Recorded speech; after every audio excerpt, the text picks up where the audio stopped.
Évangile de Jésus-Christ selon saint Matthieu, chapitre 4. Alors Jésus fut conduit au désert par l'Esprit pour être tenté par le diable. Après avoir jeûné 40 jours et 40 nuits, il eut faim. Le tentateur s'approcha et lui dit: Si tu es fils de Dieu, ordonne que ces pierres deviennent des pains. Mais Jésus répondit: Il est écrit: L'homme ne vit pas seulement de pain, mais de toute parole qui sort de la bouche de Dieu. Alors le diable l'emmène à la ville sainte, le place au sommet du temple et lui dit: Si tu es fils de Dieu, jette-toi en bas, car il est écrit: Il donnera pour toi des ordres à ses anges, et ils te porteront sur leurs mains, de peur que ton pied ne heurte une pierre. Jésus lui déclara: Il est encore écrit: Tu ne mettras pas à l'épreuve le Seigneur ton Dieu. Le diable l'emmène encore sur une très haute montagne et lui montre tous les royaumes du monde et leur gloire.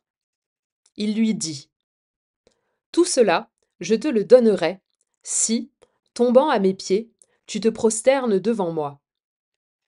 Alors Jésus lui dit: Arrière, Satan, car il est écrit: C'est le Seigneur ton Dieu que tu adoreras, à lui seul tu rendras un culte. Alors le diable le quitte, et voici que des anges s'approchèrent, et ils le servaient. Quand Jésus apprit l'arrestation de Jean le Baptiste, il se retira en Galilée.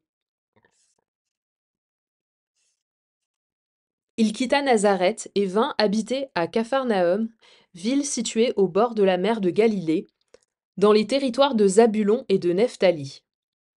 C'était pour que soit accomplie la parole prononcée par le prophète Isaïe.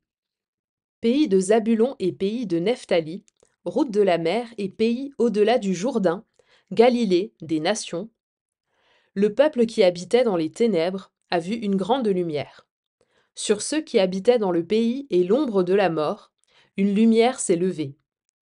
À partir de ce moment, Jésus commença à proclamer: Convertissez-vous, car le royaume des cieux est tout proche.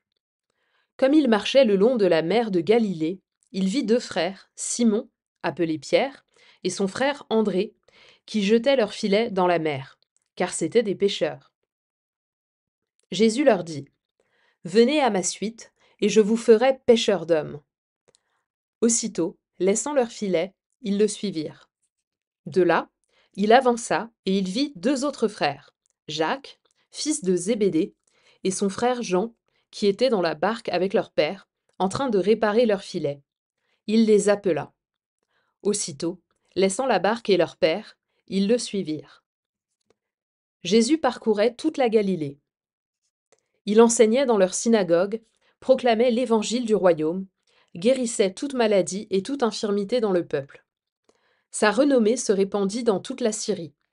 On lui amena tous ceux qui souffraient, atteints de maladies et de tourments de toutes sortes, possédés, épileptiques, paralysés. Et il les guérit. De grandes foules le suivirent, venues de la Galilée, de la Décapole, de Jérusalem, de la Judée et de l'autre côté du Jourdain.